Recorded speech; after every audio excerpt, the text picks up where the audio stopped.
A ceia do Messias.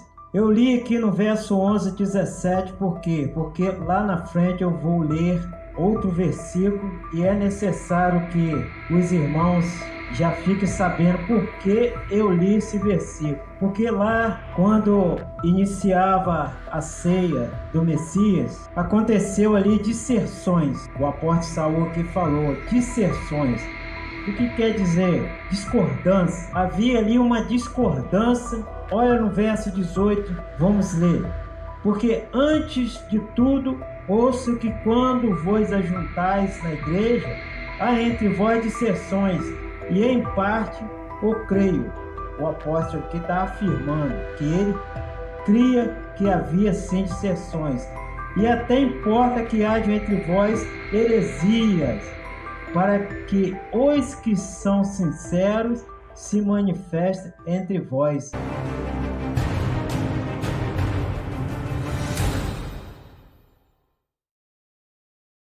Verso 21, porque comendo cada um toma antecipadamente a sua própria ceia, e assim um tem fome e outro embriaga. Um come pouco e outro come demais. E aqui não tinha nada a ver com a ceia do Messias. Eles estavam fazendo isso fora do contexto da ceia. Não tendes porventura casas para comer e para beber?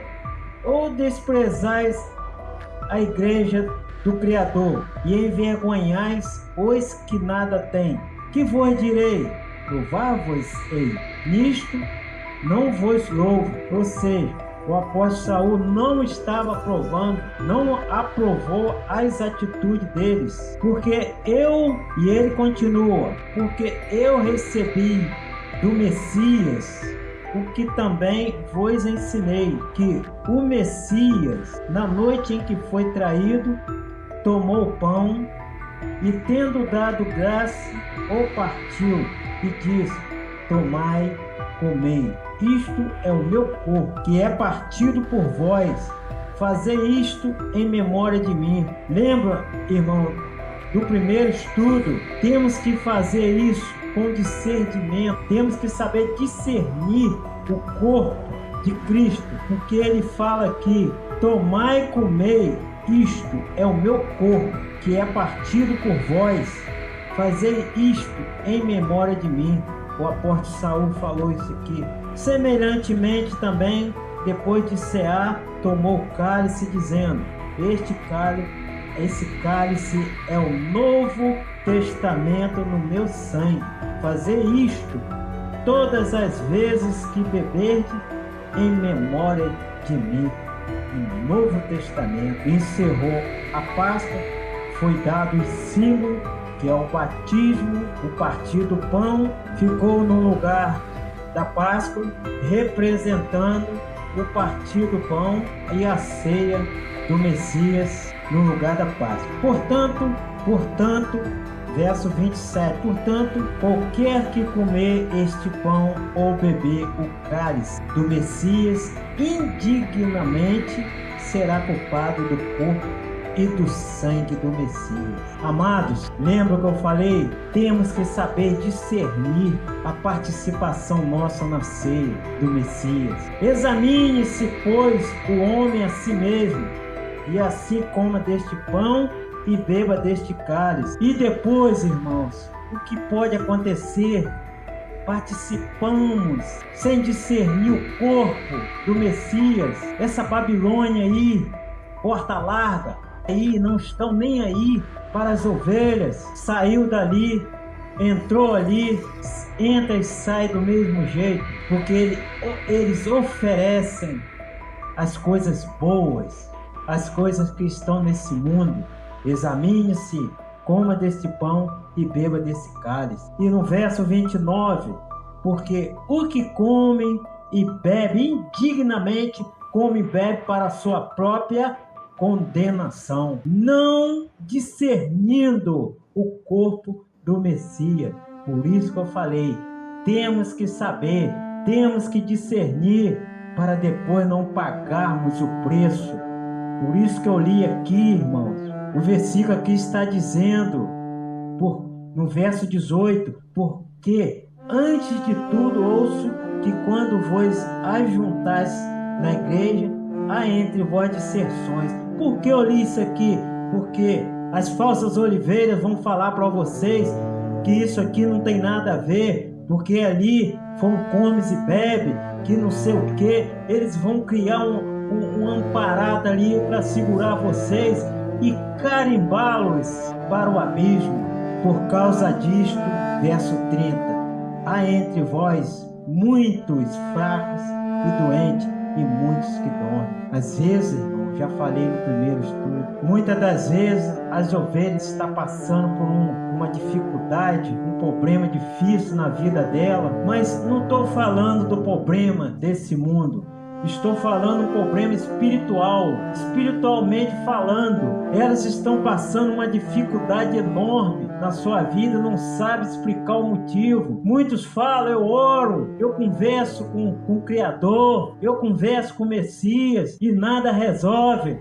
Por que nada resolve? Porque não tem obediência, porque não estão obedecendo a doutrina do Messias, porque as falsas oliveiras não ensinam. Portanto, há muitos fracos e doentes entre vós. É necessário passarmos isso para que vocês saiam dessa Babilônia, desse sistema maligno, esse sistema que foi implantado dentro do ato do Pai, que o nosso adversário implantou e está usando as falsas oliveiras como ferramenta deles. 1 Coríntios 10, 14. Portanto, meus amados, fugi da idolatria, falo como a entendidos, julgai vós mesmos o que digo. Porventura o cálice de bênção que abençoamos não é a comunhão do sangue do Messias? O pão que partimos não é porventura a comunhão do corpo do Messias? Porque nós, sendo muitos, somos um só pão e um só corpo, porque todos nós participamos do mesmo pão. Portanto, irmãos, se participamos do corpo do mesmo pão, logo temos a responsabilidade de respondermos por nós mesmos. As falsas oliveiras não vão responder por vocês. Examine-se a si mesmo, cada um examine-se, para depois não passar dificuldade. Por causa disto há entre vós muitos fracos e doentes e muitos que dormem. Examine-se, pois, o homem a si mesmo, e sim, coma deste pão e beba deste cálice. Fazendo um autoexame, não passará por lutas espirituais, não passará por dificuldade espiritual. Toda vez que participarem da ceia do Messias, examine-se para depois não cair em um pensamento de segunda voz que o nosso adversário ele coloca. Essa segunda voz que ele fala: vocês são filhos do Criador, vocês são obedientes ao Messias, vocês são irmãos do Messias, vocês não eram para passar dificuldade nas suas vidas, problemas, esses tipos de problemas. Mas muitas das vezes é isso, irmão. Ele arma, ele coloca na mente das falsas oliveiras que não devem ensinar, que não devem preparar, que não precisam. Eles conduzem as oliveiras para um caminho tortuoso, um caminho largo que não conduz à salvação. Vamos ficar com essa mensagem. Fiquem na paz, Deus. Nós aqui, os teus servos, estamos, ó Pai. Agora nós sabemos que somos filhos, porque queremos também te servir sempre. Pai querido e Pai santo, abençoe, ó Pai, a todos que nos ouvem também nesse momento, os irmãos, ó Pai. Abençoe a todos ricamente, ó Pai. Que envie para a casa de cada irmão, para cada um de nós, o teu anjo, o anjo da cura, o anjo da libertação. Faça na vida de cada um prodígio, Pai, uma libertação.